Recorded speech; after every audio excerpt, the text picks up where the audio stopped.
Okay, part three, the last application of the diminished chord, or the diminished triad, and the two triads sandwiched together to make a fully diminished chord. That's the top of a 7 flat 9 chord. So if we have a C7,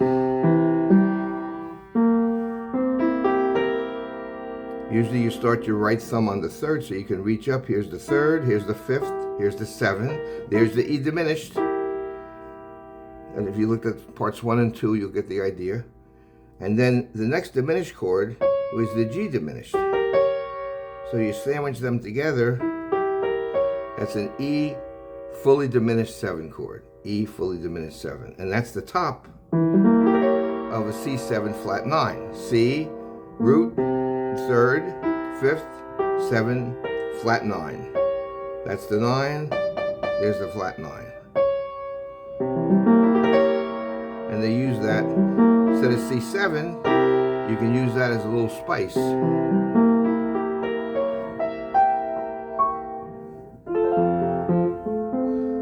And it goes just like a C7 chord goes into F, C7 flat 9 goes into F2, F as well. Here's G7 flat 9. These fully diminished chord can be off the 7. Well, let me back up and be off the third. The B fully diminished, you can go off the 5th of G. There's the D fully diminished. Here's the F fully diminished and the A flat fully diminished. So you take every note of the chord, here's G7, and you start a diminished chord, not on the root is the root. The third, you put the first diminished chord, diminished 7 chord, fully diminished 7. If you play the regular diminished chord, you have G7. But now we're adding the flat 9. And I'll be doing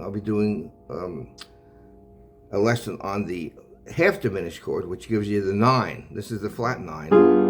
If I add in the 9, that's a half diminished chord. That's a story for another day. That's G9. So now we're at G7 flat 9. They should have called it G7 9, but they had called it G7 flat 9, and then for when they have G9, they just drop the 7. They just call it G9. So they could have called this G flat 9, but it doesn't work that way. There's G7 flat 9, and that's a good run chord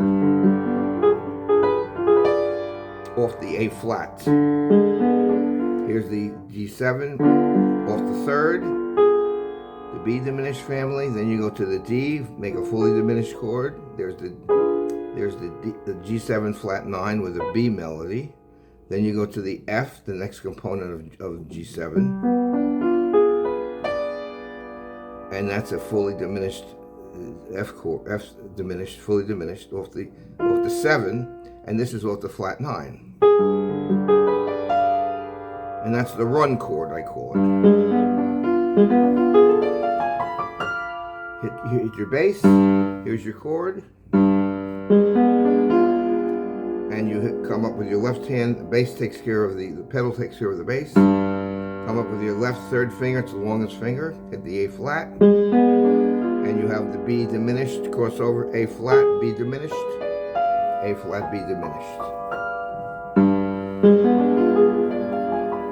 Doesn't matter how fast, just keep it even.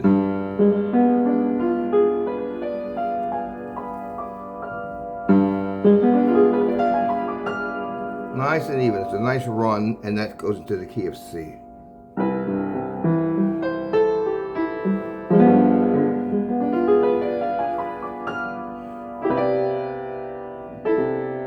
Whatever it might be. That's the G7 into C, but G7 flat 9 gives you that flavor, that jazz flavor.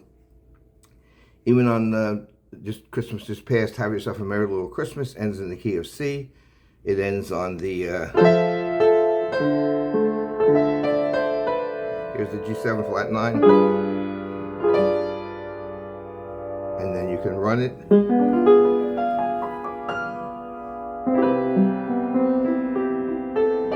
Into that. So there's the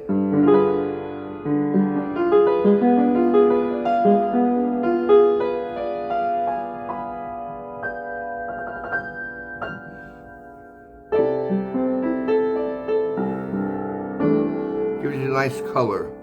And that was a C69 at the end there. Okay, I hope that gives you some insight into the ubiquitous nature of the fully diminished chords, the diminished triad.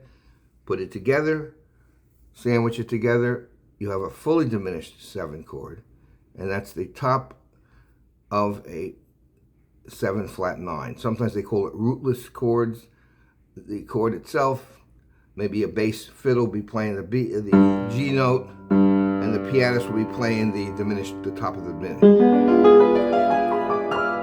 And that put that all together, that's a G7 flat 9. But as a pianist, you hit the bass here, and you can do any of the diminished chords. Or the run.